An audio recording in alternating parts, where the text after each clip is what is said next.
Luke chapter 20, New Living Translation. One day as Jesus was teaching the people and preaching the good news in the temple, the leading priests, the teachers of religious law, and the elders came up to him. They demanded, "By what authority are you doing all these things? Who gave you the right?" "Let me ask you a question first," he replied. "Did John's authority to baptize come from heaven, or was it merely human?" They talked it over among themselves. If we say it was from heaven, he will ask why we didn't believe John. But if we say it was merely human, the people will stone us because they are convinced John was a prophet.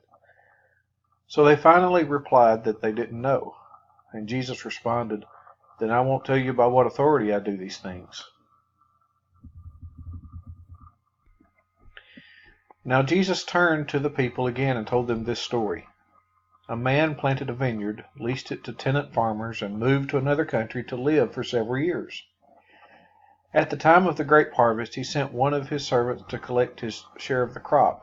But the farmers attacked the servant and beat him up and sent him back empty-handed. So the owner sent another servant, but they also insulted him, beat him up, and sent him away empty-handed. A third man was sent, and they wounded him and chased him away. "What will I do?" the owner asked himself. "I know, I'll send my cherished son. Surely they will respect him." But when the tenant farmers saw his son, they said to each other, "Here comes the heir to this estate. Let's kill him and get the estate for ourselves." So they dragged him out of the vineyard and murdered him. "What do you suppose the owner of the vineyard will do to them?" Jesus asked. "I'll tell you. He will come and kill those farmers and lease the vineyard to others." "How terrible that such a thing should ever happen," his listeners protested. Jesus looked at them and said, "Then what does this scripture mean? The stone that the builders rejected has now become the cornerstone. Everyone who stumbles over that stone will be broken to pieces, and it will crush anyone it falls on." The teachers of religious law and the leading priests wanted to arrest Jesus immediately because they realized he was telling the story against them. They were the wicked farmers, but they were afraid of the people's reaction. Watching for their opportunity, the leaders sent spies pretending to be honest men. They tried to get Jesus to say something that could be reported to the Roman governor so he would arrest Jesus. "Teacher," they said, "we know that you speak and teach what is right and are not influenced by what others think. You teach the way of God truthfully. Now tell us, is it right for us to pay taxes to Caesar or not?" He saw through their trickery and said, "Show me a Roman coin. Whose picture and title are stamped on it?" "Caesar's," they replied.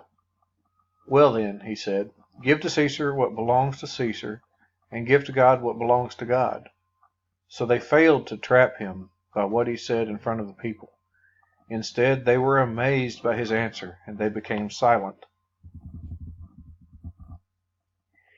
Then Jesus was approached by some Sadducees, religious leaders who say there is no resurrection from the dead. They posed this question: "Teacher, Moses gave us a law that if a man dies, leaving a wife but no children, his brother should marry the widow and have a child who will carry on the brother's name. Well, suppose there were 7 brothers. The oldest one married and then died without children.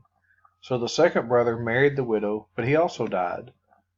Then the third brother married her. This continued with all 7 of them, who died without children. Finally, the woman also died. So tell us, whose wife will she be in the resurrection? For all 7 were married to her." Jesus replied, "Marriage is for people here on earth. But in the age to come, those worthy of being raised from the dead will neither marry nor be given in marriage, and they will never die again. In this respect, they will be like angels.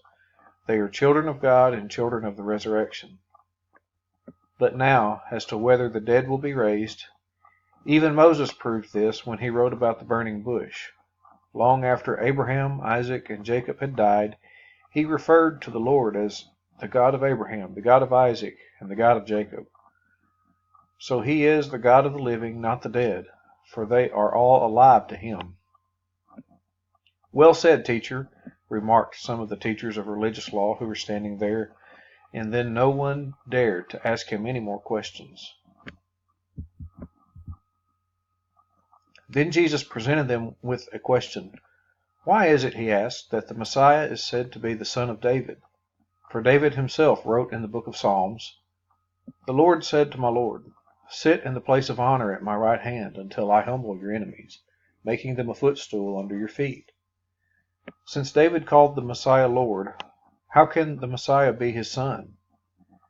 Then, with the crowds listening, he turned to his disciples and said, "Beware of these teachers of religious law, for they like to parade around in flowing robes and love to receive respectful greetings as they walk in the marketplaces.